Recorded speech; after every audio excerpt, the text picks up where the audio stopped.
찬양도 연습하시고 너무 감사합니다. 아주 귀한 찬양입니다. 오늘 네 번째 주일 대강절 우리 찬송가 99장 하실 텐데 1절과 3절 한지윤 우리 자매님 나오셔서 점화해 주시면 고맙겠습니다. 99장 1절과 3절 아니 4절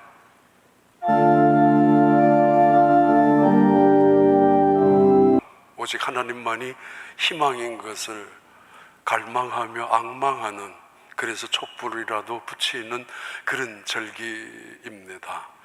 그래서 이 땅이 하나님의 소망으로 채워지고 또 평화와 사랑과 기쁨으로 그 은총의 빛이 넘치기를 소망하는, 바라는 그런 마음. 그래서 대림절을 지킵니다. 하나님이 친히 임재하시는 거, 하나님이 주어가 될 땐 대림절이라고 하고, 대강절이라고 하면은 우리가 주어가 되어서 우리가 하나님의 임재를 앙망 그리고 사모함을 강하게 표현할 때는 대강절이 됩니다. 아무튼 애드벤트라고 불려지는 대림절, 오늘 네 번째 주일, 여러분 가정마다 사실은 어두워진 이 땅, 어쩌면 흑암같이 캄캄해진 이 땅에, 희망이 보이지 않는 이 땅에 주 예수 그리스도 안에서 그 놀라운 은혜의 빛이 성령 안에서 말씀을 통해서 십자가의 능력을 통해서 비추어주는 연말이 되시고, 그 은혜와 축복 속에서 새로운 한 해를 맞이하게 되길 바랍니다. 우리 한지윤 우리 자매는 우들랜드에서 내려와요. 불과 이제 한 3달 됐나? 근데 그 멀리에서 빠지지 않고 내려오고 축복의 예정을 한 젊은이들 중에 한 가정인데, 우들랜드에서 남편은 덴티스트로 일하고 있습니다. 근데 이번에 젊은 분들이 참 많이, 늘 그렇지만은 한국에서 오신 분들이 작년에는 거의 없었고, 이번에는 너무 예쁘고 너무 신앙생활 잘하고 그래요. 의사 부부들이 참 많았잖아요, 내 가정이나. 그런데 얼마나 신앙생활을 잘하는지 지금도 한국에 희망이 있다는 생각을 많이 해요. 직업이 뛰어난 게 아니라 그렇게 열심으로 살면서도 믿음으로 살려고 하는 모습이 너무 보기가 좋고, 또 하나님께서 우리에게 보내주신 참 귀한 일꾼들입니다.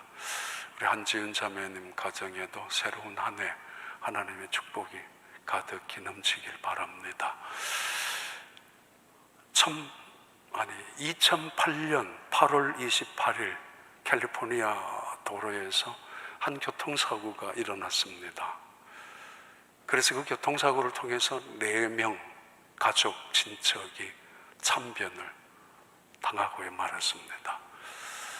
그 사고 원인이 운전자의 미숙한 운전 때문일까? 왜냐하면은 이 자동차가 가드레일을 뛰어넘어 추락한, 뒤집어진, 적어도 125마일 이상으로 달려간 속도를, 스피드를 갖고 있었기 때문에 180km를 달려갔다는 거죠.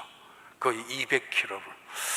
아니면은 의도적으로 온 가족이 자살을 했는가, 그렇게 생각을 하고 그 원인을 찾아보았지만 전혀 아니었습니다.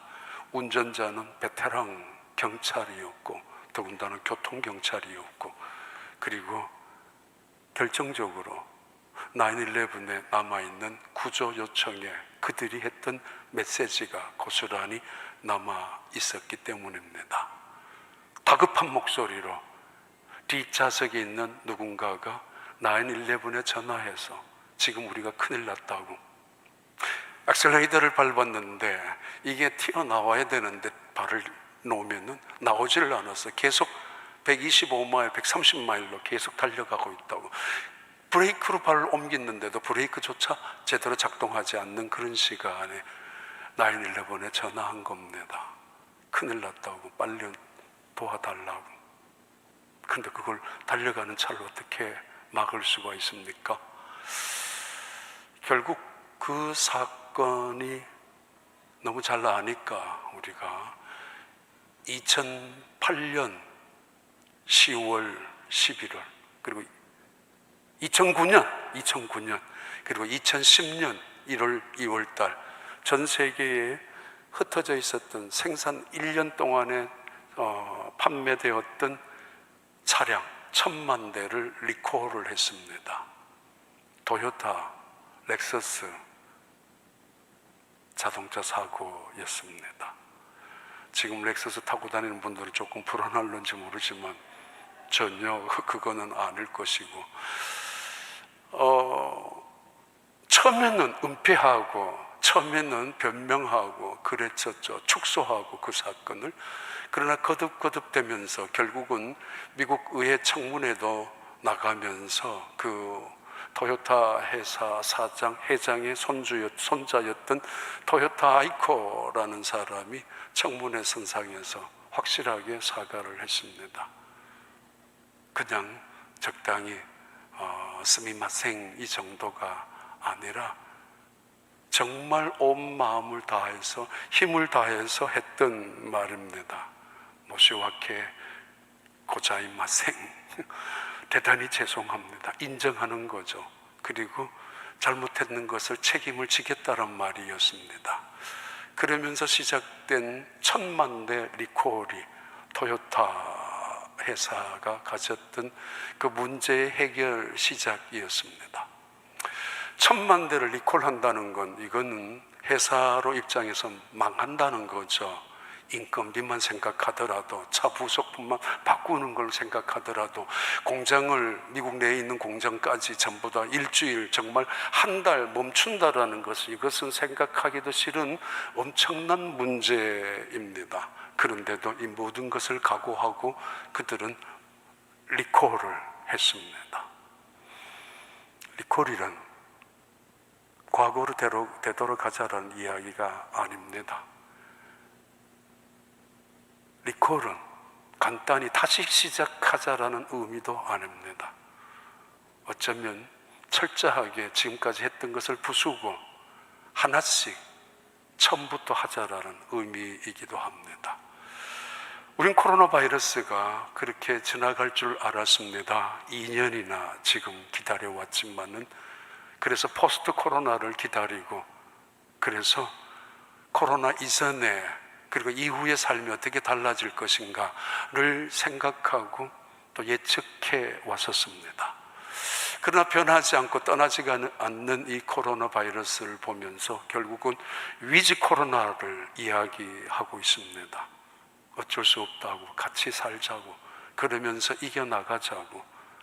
그러나 위즈 코로나 속에서도 불안함과 여전히 또 다른 변이와 변종, 독종의 이 바이러스 때문에 속수무책으로 당하고 있습니다.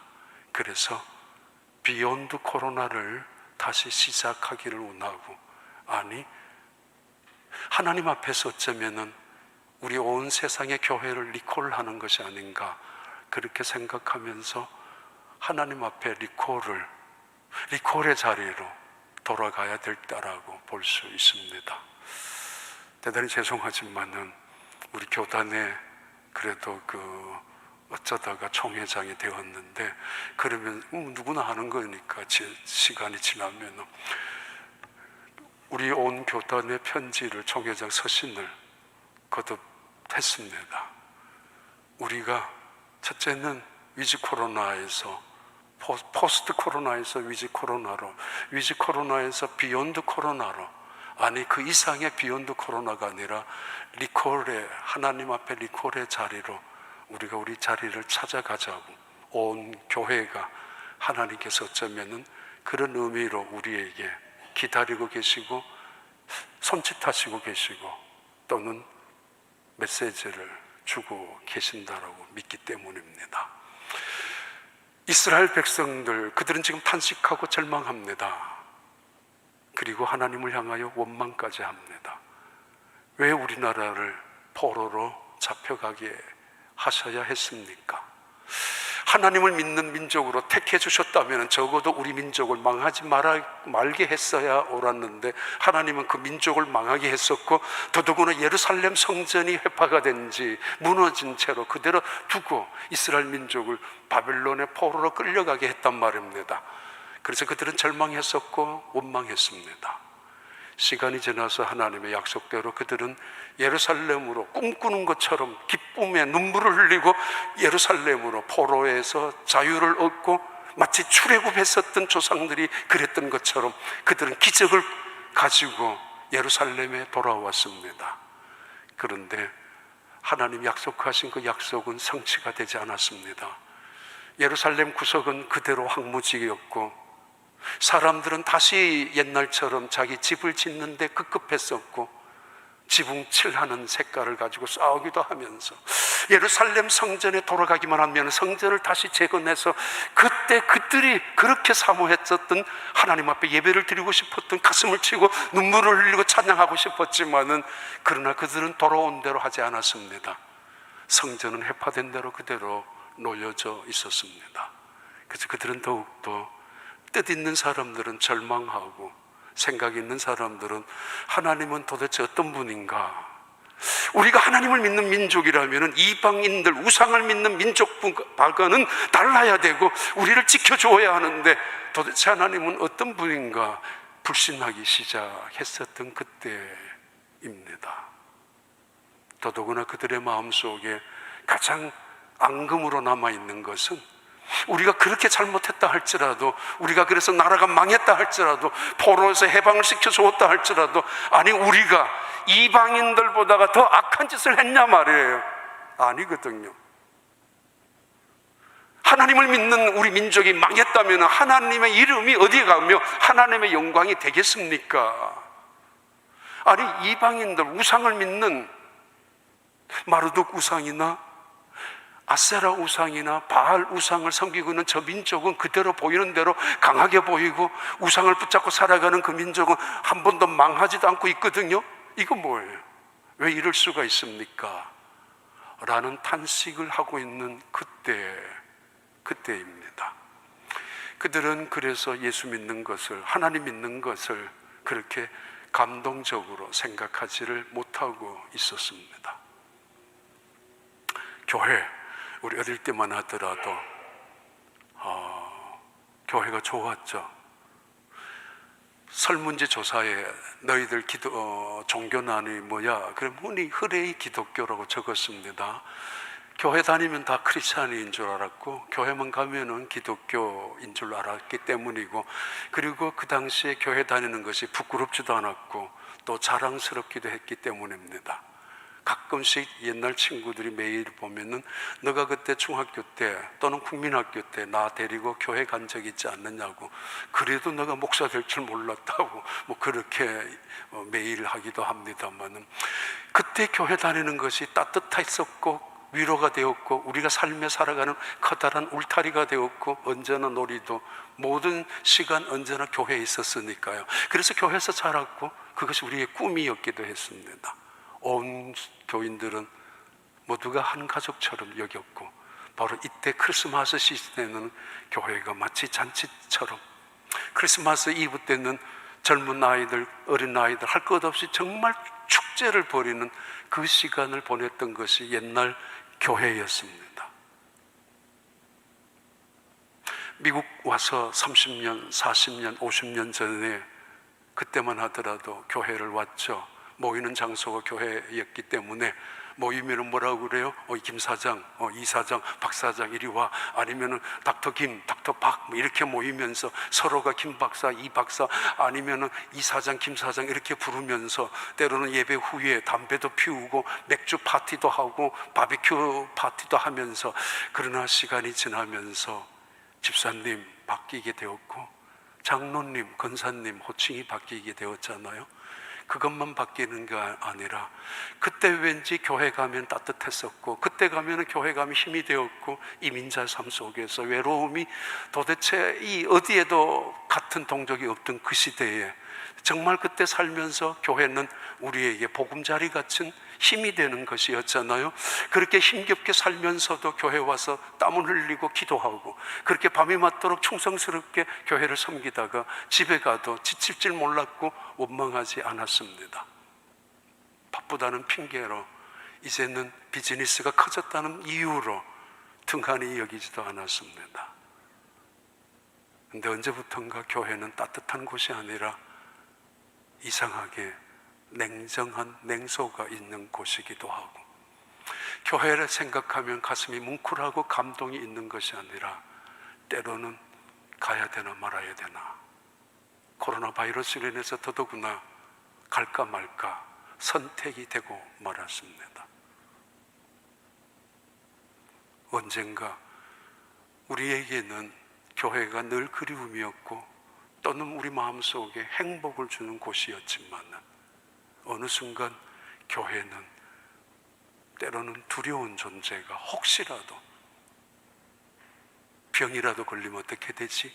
라는 문제 앞에서 불안해하기도 하는 그런 세상, 그런 시대 속에 살아가고 있습니다. 그래서 우리는 생각합니다. 옛날로 되돌아갈 수 없을까? 전에처럼 식사하고, 전에처럼 모이고, 전에처럼 선교지도 가고, 전에처럼 나무동산도 모이고, 전에처럼 성경 공부도 하고, 아무런 불안이나 두려움 없이 그렇게 하고 싶다고. 그러나 그렇지 않습니다. 코로나 바이러스가 종식이 된다 할지라도 우리는 옛날로 다시 되돌아갈 수 없습니다. 그리고 되돌아가서는 안 됩니다. 이유는 하나님께서 우리를 리콜 하셨기 때문입니다. 다시 시작하라 그 이상의, 처음부터 시작하라 그 이상의 이 믿음으로는 안 돼. 사스가 터질 때만 하더라도 우리는 사스가 금방 지나갈 줄 알았죠. 그리고 금방 지나갔어요. 홍콩에서 일어났었던 사스 말입니다. 아니, 에볼라가 터졌을 때만 하더라도 중동에서 나왔던 그것도 이러다가 지나가겠지라고 했었습니다만은, 그러나 지금 코로나 바이러스는 그렇지 않고 있습니다. 어쩌면 이보다 더 더 치명적인, 더 악질적인 변종, 독종의 바이러스가 또 다른 시간에게 인간의 문명을 덮칠 수도 있습니다. 하나님 말씀합니다. 처음부터, 아니, 시작을 깨트려버리고 토요타에 다시 시작. 3년 만에 회복이 되었습니다. 자산 가치는 현재 테슬라가 1등이지만 그러나 판매 차량으로 보면 여전히 토요타는 1등입니다. 전 세계에서 3년 만에 회복했습니다. 스가랴 9장 1절부터 4절까지 이렇게 우리에게 도전하고 있고 하나님의 말씀이 선포됩니다. 여호와의 말씀이 하드락 땅에 내리며 다메섹에 머물리니 사람들과 이스라엘 모든 지파의 눈이 여호와를 우러러 봄이니라. 그 접경한 하맛에도 임하겠고 두로와 시돈에도 임하리니 그들이 매우 지혜로움이니라. 두로는 자기를 위하여 요새를 건축하며 은을 티끌같이 금을 거리에 진흙같이 쌓아도다. 주께서 그를 정복하시며 그의 권세를 바다에 쳐넣으시리니 그가 불을 삼킬지니라. 탄식하고 절망하고 있는 중에 그들의 마음을 아프게 하고 그들의 분노를 일으켰던 것 중에 하나가, 하나님, 우리는 이렇게 힘겹게 하더라도 참을 수는 있는데 왜 저 사람들은 왜 잘되게 하느냐 말이에요. 하나님을 믿지 않는 저 민족은 왜 부흥하게 하느냐 말이에요. 그냥 왜 보고만 있느냐고 악을, 옛날 애굽 땅에 나올 때만 하더라도 그들의 눈에는 고센 땅, 그들이 살고 있었던 땅에는 환한 빛이 비추어졌었는데, 그리고 애굽 땅에는 캄캄한 흑암이 있었는데 왜 그런 일이 오늘에는 이루어지지 않느냐고, 눈에 보듯이 말이에요. 그러면 힘을 가질 수가 있지 않느냐고. 이때 하나님의 말씀이 나타납니다. 하나님의 말씀이 내려오셨다고. 다른 말로 하나님이 아주 무거운 짐을 지고 경고하시기 위하여 이 땅에 내려오셨다고. 그것을 누가 듣는가 하면은 하나님을 우러러보는, 하나님을 존중히 여기고 그래도 하나님 앞에 몸부림을 치면서 기도하고 있는, 그래도 탄식하고 원망을 하지만은 하나님을 향하여 시선을 놓지 않고 있는 그들에게 지금 하나님의 말씀이 내려오고 있고 그 무겁지만은 경고의 말씀이 이 땅에 오셨습니다. 이런 말씀입니다. 너희들이 똑똑한 자를 보고 있느냐? 지혜 있는 자들을 보고 있느냐? 부러워하느냐? 과학이 있고 문명이 있고 의술이 발달한다 할지라도 내가 하는 심판은 그들이 피할 수 없을 거야. 그렇죠. 피할 수 없다고. 이 땅에 있는 수많은 사람들이 요새를 짓고 철저하게 강력한 무기를 가지고, 핵을 가지고, 원자탄을 가지고, 아니면 미사일을 가지고 이 코로나 바이러스를 잡아내든가요? 못 잡아내잖아요. 요새를 쌓는다 할지라도 어디도 안전할 것이 없으며 은을 너희들이 가지고 땔감나무처럼 쌓아놓는다 할지라도 피할 수 없을 거야. 나의 심판을, 내가 하는 말씀을 결코 피할 곳이 없다고. 금덩어리를 너희들이 진흙같이 쌓아놓고 건초더미처럼 농사꾼들에게는, 농사를 짓는 그 당시 농작물을 하는 사람들에게는 거름이 중요하지 않습니까? 그래서 거름 역할을 하듯이 건초더미를 쌓아 놓습니다. 그것이 비료 역할이고 땅을 풍성하게도 하고 열매를 알차게 만드는 것이기 때문에 그런 금덩어리를 가지고 너희가 쌓아 놓는다 할지라도 피할 수 있을 것 같아? 아니야. 기다려봐. 아직은 아니야. 정신 차리고 똑바로 봐. 내가 하는 일을. 그들이 어떻게 망할 것인가, 그들이 바닷속에 빠질 것이며 내가 그들을 바다로 쳐넣을 것이며, 그리고 그 바다 속에서 불덩어리가 올라와서 그들이 불바다 속에서 다 망하고야 말 것이라고. 하나님의 예언의 말씀입니다. 그 당시에 대표적인 도성이 두로였습니다. 교통의 중심지였기 때문에 상업의 요충지였고 중심이었고, 상업의 중심지 역시 수많은 돈들이, 은과 금이 쌓여져 있고, 그리고 이 두로라는 도성은 요새처럼 산성처럼 쌓여져 있는 그런 도성이기도 합니다. 여차하면은 이 두로라는 이 해변 도시에서 금방 건너면은 불과 700m 근처에 있는 또 다른 작은 섬이 있기 때문에 육군이 그들을 쳐들어오면 그들은 그 섬으로 도망을 갑니다. 만약에 해군이 쳐들어오면 그 바다에서 다시 육지로 건너오기도 합니다. 그래서 그들은 늘 안전하다고 생각했죠. 대한민국 조선시대에 또는 고려시대도 그랬죠. 임금이 피난 갔던 곳이 강화도였잖아요. 우리나라 섬 중에 가까운 섬이었고, 강화도에 가면은 그 나라, 그 민족들이 쳐들어오지 못할 것이라고. 두로는 그런 성이었습니다. 예수님 시대에도 그 두로 성은 남아 있었지만은, 그러나 그 두로는 알렉산더에 의해서 불바다가 되고 말았죠. 그 예언대로 완전히 알렉산더 대왕에 의해서 그 섬도, 이 육지에 있는 도성도 연결되어 어떻게 공격했는가 하면은 700~800m 밖에 안 되는 그 바다를 메꾸기 시작했죠. 그래서 두로라는 도시를 이 땅에 흔적도 없을 만큼 파묻어 버리고 말았고, 바닷속에 수장을 시키고 말았습니다. 하나님의 예언입니다. 저들은 왜 그냥 두느냐고요? 내 눈으로 망하는 걸 보고 싶다고요? 아니, 때로는 내 발로 밟고 싶고 내 손으로 꺾고 싶다고요? 아니에요. 원수는 내가 갚는 게 아닙니다. 대적은 내가 싸우는 게 아니에요. 하나님이 싸우시겠다고 하셨고, 하나님이 심판하시겠다고 하셨고, 하나님이 그날에는 반드시 진리가 무엇인지 확실하게 증언하시겠다고, 그리고 누가 옳았는지 보여주겠다고 그날에는 말씀하셨잖아요. 8절에 이렇게 말씀합니다. 스가랴 9장 8절. 내가 내 집을 둘러 진에 쳐서 적군을 막아 거기 왕래하지 못하게 할 것이라. 포악한 자가 다시는 그 지경으로 지나가지 못하리니 이는 내가 눈으로 친히 봄이니라. 하나님의 임재는 언제나 두 가지 사건이 동시에 이루어집니다. 하나님의 말씀의 역사가 나타나는 곳에는 언제나 두 가지 사건입니다. 어느 편에서는 심판이지만은 어느 편에서는 구원이란 말입니다. 어느 쪽에서 승리와 영광이 이루어지만 어느 쪽에서는 패배와 무서운 통곡이 이루어진다는 것 말입니다. 그날에는 반드시 그런 일이 이루어질 것이라고 하나님이 스가랴 선지자를 통하여 예언하시는 예언의 말씀입니다. 그 악한 백성들은 내가 갚을 때니까 너는 그냥 있어. 지금 눈에 보이는 것이 당장 그들이 강하게 보이고, 눈에 보이는 것이 그들이 잘 사는 것 같고, 뭐 하는 일이 평안한 것 같지만은 속지 마라. 믿음은 바라는 것들의 실상이지 손에 잡은 것이 실상이 아니잖아요. 손에는 없지만은 바라는 것들, 하나님의 약속을 믿고 앙망하고 사모하는 것들의 실상이 나타난다는 거죠. 반드시 하나님은 신실하신 분 아닙니까?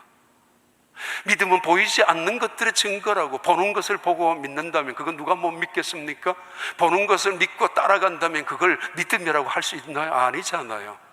보이지 않는 것을 믿고 따라가는 그 영적인 세계, 얼마나 대단한 세계 아니에요? 보이지 않는 영원한 하나님의 세계, 보이지 않는 영적인 하나님, 우리는 마치 보는 것처럼 믿고 따라가고 순종하고, 그리고 영원한 세계가 우리가 갈 나라임을 믿지 않습니까? 이게 믿음이라는 세계입니다. 얼마나 대단한 거 아닙니까? 그런 믿음을 갖고 있어요. 하나님이 약속합니다. 이 심판 속에 내가 내 집은 지킬 것이라고. 흙으로 묻어놓을 것이고 진흙으로 수많은 악한 자들이 지나가더라도 그 집을 해하지 못할 것이며, 하나님이 허락하지 않으면 결코 일어날 수 없습니다. 하나님이 허락하면 그 집은 망하지만은 징계 목적으로, 훈련 목적으로 한 시간을 하나님께서 주셨어요. 그러나 하나님이 허락하지 않는 한 그 집이 아무리 허술하다 할지라도, 그 나라의 민족 국가가 아무리 약하다 할지라도 손대봐요. 불덩어리가 손대는 사람이 뜨겁게 만들고야 마는 것이 하나님의 섭리입니다. 역사 속에 나타났지 않습니까? 내가 내 집은 지킬 것이라고. 코로나 바이러스로 여전히 불안해하면서 결국은 2021년 마지막까지 왔습니다.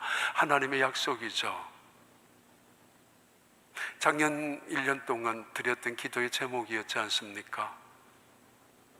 역대하 7장 14절, 그리고 시편 91편에 내가 이 땅에 전염병을 보낼 때 너희들이 스스로 겸비하여 죄를 뉘우치고 나의 얼굴을 찾고 내게 돌아와서 구하면 내가 듣고 치료할 것이라고. 너희 곁에 천인이 쓰러지고 만인이 엎드려진다 할지라도 이 재앙이 너희 곁에 이 재앙이 가까이 오지 못하도록 내가 너희들을 은혜의 날개 아래 지켜줄 것이라고. 이왕이면 믿고 그 약속을 붙잡으라는 거죠. 그러면서 하나님께서는 그 놀라운 약속을 예언을 하시는데, 스가랴 9장 9절부터 10절까지의 말씀입니다. 시온에 따라 크게 기뻐할지어다. 예루살렘에 따라 즐거이 부를지어다. 보라, 내 왕이 내게 임하시나니 그는 공의로우시며 구원을 베푸시며 겸손하여서 나귀를 타시나니 나귀의 작은 것 곧 나귀 새끼니라. 내가 에브라임의 병거와 예루살렘의 말을 끊겠고 전쟁하는 활도 끊으리니 그가 이방 사람에게 화평을 전할 것이요 그의 통치는 바다에서 바다까지 이르고 유브라데 강에서 땅끝까지 이르리라. 대강절 또는 대림절 또는 성탄절에 구약 선지자 예언의 말씀 중에 아주 익숙한, 그리고 아주 중요한 말씀 중에 하나입니다. 하나님은 이 일을 언제 이룰 것인가? 심판하시는 그날, 구원하는 그날이 언제 이루어질 것인가? 어떻게 이루어질 것인가? 누구로 통해서 이루어질 것인가? 하나님은 스가랴 선지자를 통하여 예수님이 탄생하시기 전 500년 전에 이 예언을 하셨습니다.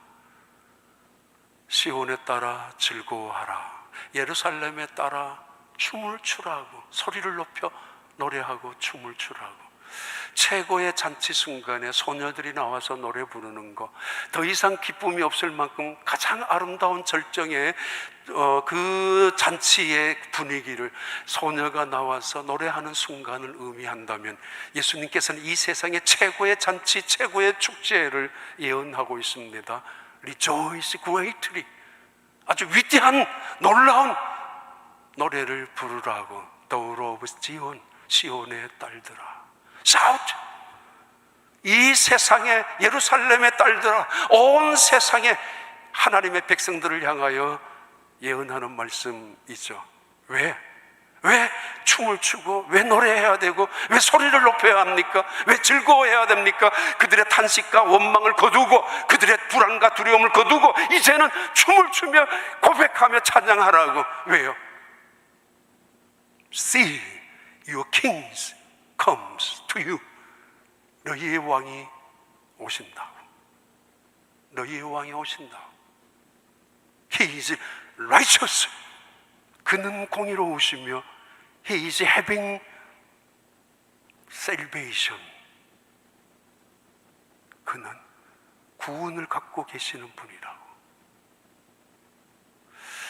우리는 자주자주 잊어버릴 때가 있습니다. 그는 너무 겸손하셔서 나귀 새끼를 타시고 오셨다는 이 마지막 구절의 말씀 때문에 겸손이라는 이미지만 갖고 있지만은 원래 중요한 의미는 왕이라는 단어입니다.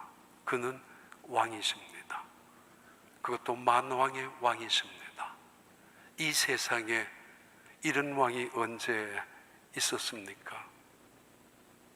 그는 이 세상에 정말 하나님의 아들 메시아 그리스도로 오셨기에 누구도 그 앞에서 그를 대적할 자가 없었습니다.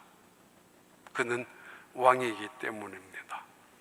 믿음이란 내적으로는 믿음이란 단어, 피스티스라는 단어, 내적으로는 진실이라는 단어입니다. 진실하다. 외적으로는 그 믿음이란 단어가 충성이라는 단어로 쓸 수 있습니다. 혹은 순종이라는 단어. 폴 로셔라는 그 유명한 아주 젊은 목사님인데 대단히 보수적인 능력 있는 복음을 외치고 있는 폴 로셔 목사님, 그의 책 첫 번째 복음, 교회의 무기력, 교회의 무능력이 있다면 복음을 잃어버리고 있다라고, 그래서 다시 한번 복음을 찾자라고 말하고, 두 번째 책인 핵심이라는 책 속에서 나오는 예화입니다. 우리가 하나님 앞에 정말 복음을 갖고 있는 사람이라면 그를 왕으로, 예수를 나의 구주로 생각하고 믿고 고백했다면 그를 나의 왕으로 헌신하고 충성해야 된다라고. 그러면서 어느 날 그의 아이가 아빠한테 이렇게 물었대요. 아빠, 내가 왜 아빠 심부름을 해야 돼? 내가 왜 아빠 일을 해야 돼? 내가 왜 아빠 말을 들어야 돼? 나도 바빠. 나도 하는 일이 중요해. 내가 하고 싶은 일을 해야 되는 거지. 왜 그래? 이때 폴 로셔 목사님, 아니야, 나는 아빠니까. 그 말 한마디가 너무 부족했지만은 언젠가 시간이 지나고 그 아이가 폴 로셔 목사님한테 그랬대요. 아빠, 알겠어. 그 말이, 충성이라는 말이 어떤 말인지 이제 알겠다고. 왕이란 우리가 따져야 될 존재나 우리가 시비를 걸어야 될 존재가 아니라, 예, 충성하겠습니다라는 존재죠.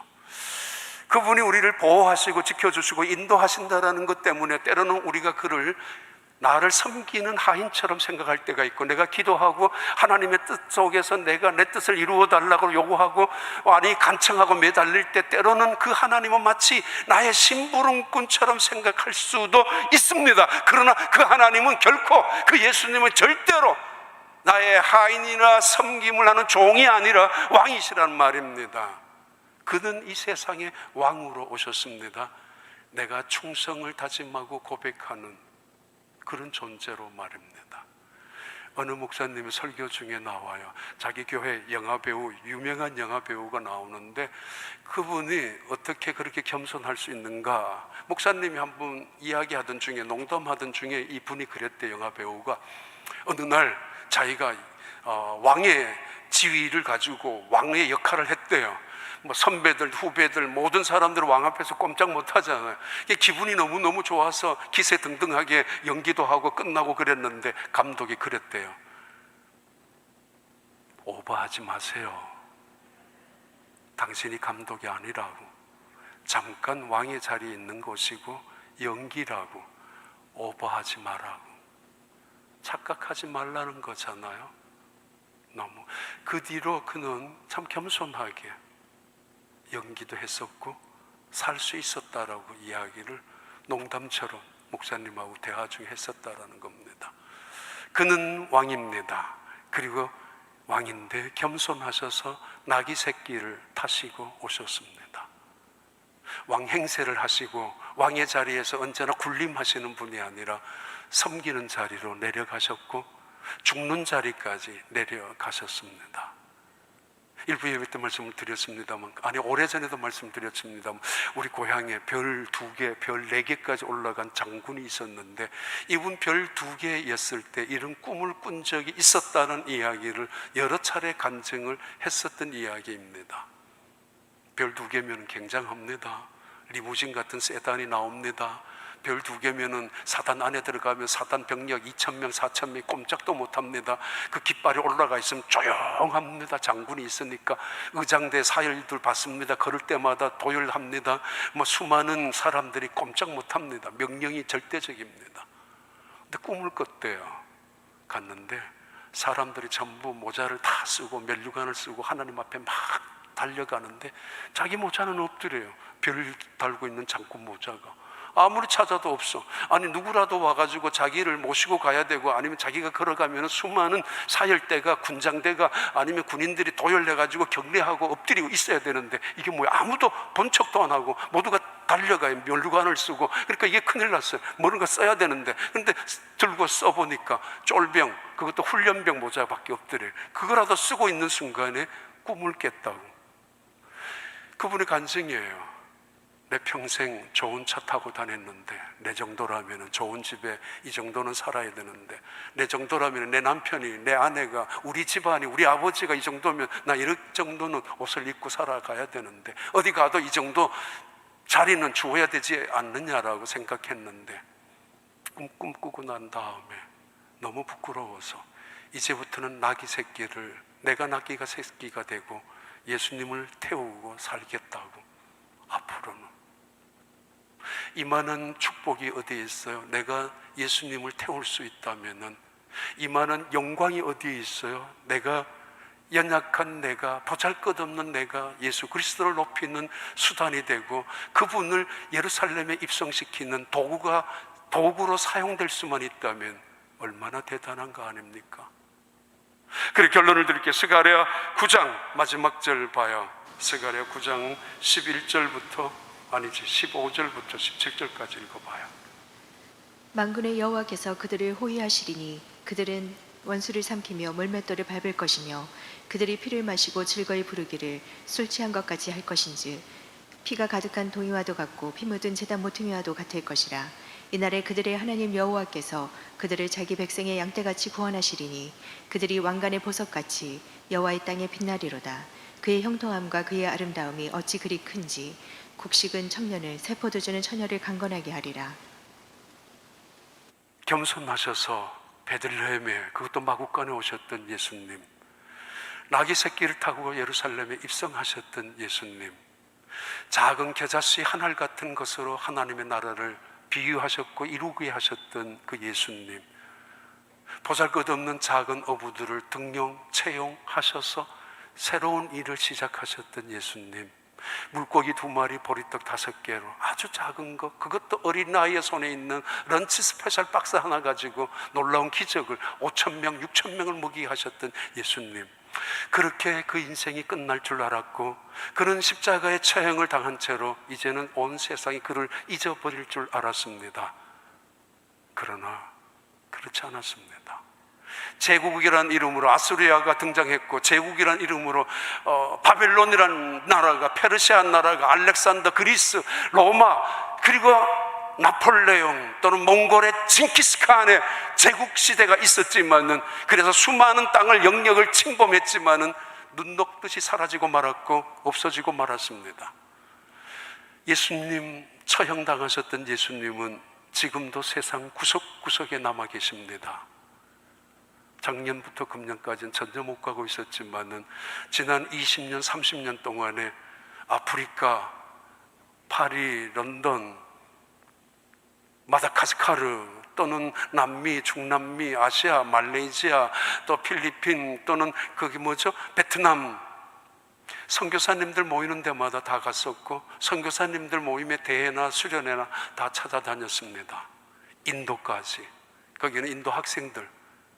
근데 전 세계의 구석구석에 아직까지 교회가 세워져 없는 곳이 없을 만큼 교회가 세워져 있고, 복음을 듣지 못하는 사람이 없을 만큼 복음이 그들에게 들려져 선포되고 있었고, 그리고 이 세상 구석구석에 수많은 한국의 선교사님들이 나가서 때로는 목숨의 위험을 감수하고 때로는 그 어려운 환경을 극복하면서 복음을 증거하고 있었습니다. 우리 교회에서 돕고 있었기 때문에 오라고도 했지만은 찾아다니기도 했었습니다. 그 이야기입니다. 바다에서 바다 끝까지 그의 영역이 이를 것이고 그 강에서 저 하늘 땅 끝까지 이를 것이며 그가 없는 땅이 없게 될 것이라고. 그리고 하나님을 믿는 백성, 예수 그리스도 통해서 구원을 얻는 백성들은 그의 손에 왕관의 보석같이 여겨질 것이며 멜류관처럼, 바로 헵시바처럼, 뿔라처럼 여겨질 것이며, 하나님은 그 백성을 보호하고, 그리고 마치 청년처럼 그들은 강건하여질 것이며 처녀처럼 아름다워질 것이라고. 누가? 예수 그리스도로 통하여 복음을 얻는 사람들. 누가? 예수 그리스도로 통하여 복음 속에 살아가는 사람들. 여전히 환난과 비난, 때로는 혼란 속에서, 위기 속에서, 두려움 속에 살아가고 있다 할지라도 하나님의 예언입니다. 내가 그들을 지켜주겠다고, 내가 그들을 호위하겠다고. 그래, 이 이야기하고 빨리 마칠게요. 덩케르크라는 작전이 있었는데 2차 세계대전의 덩케르크 철수작전이었습니다. 근데 대부분 이 덩케르크를 기적이라고 하죠. 미러클 오브 덩케르크, 책도 나오고 영화도 나오고. 왜냐하면은 2차 대전이 막 시작하고 있는 그때에 영국군 대부분, 프랑스군 얼마, 벨기에 군사 얼마, 전부 다 34만 명이 모여서 프랑스의 덩케르크라는 해변가에 모여 있었습니다. 쫓겨 밀려오다가 이제 순식간에 3일 안에 독일 대전차부대, 그 기세 등등한 탱크 부대, 그것 때문에 2차 대전이 이루어졌고 사실은 짓밟은 거 아닙니까? 무서울 정도로 탱크 부대가 너무 많았기 때문에 그 탱크 부대가 들어오면은 34만 명의 이 2차 연합군은, 2차 대전에 참석한 연합군은 거의 몰살할 수 있는 위기였습니다. 이때 영국 국왕 조지 6세와 그리고 윈스턴 처칠 수상이 전 국민에게 선포합니다. 여러분, 오늘부터 3일 동안 금식하십시다. 하나님만 바라보며 기도하십시다. 여러분의 아들들이, 여러분의 형제들이 지금 프랑스 해변가에 지금 모여 있지만은 도저히 거기에서 헤어날 수 없는 순간에 있습니다. 3일 안에 독일 탱크 부대가 도착하면 그대로 몰살되고 맙니다. 3일 안에 이 군사들을 철수를 시켜야 하는데, 철수시킬 수 있는 방법은 많은 배들을, 구축함을 보내든지. 근데 구축함을 다 보낸다 할지라도 영국에 있는 3만 명 이상을 하루에, 이틀에, 3일 동안 건져낼 수밖에 없습니다. 그럼 30만 명은 어떻게 해요? 그래서 기도한 것입니다. 근데 기도한 결과 덩케르크에 모여 있었던 34만 명 군인들은 한 사람도 죽지 아니하고 철수를 다 했었고 살아났습니다.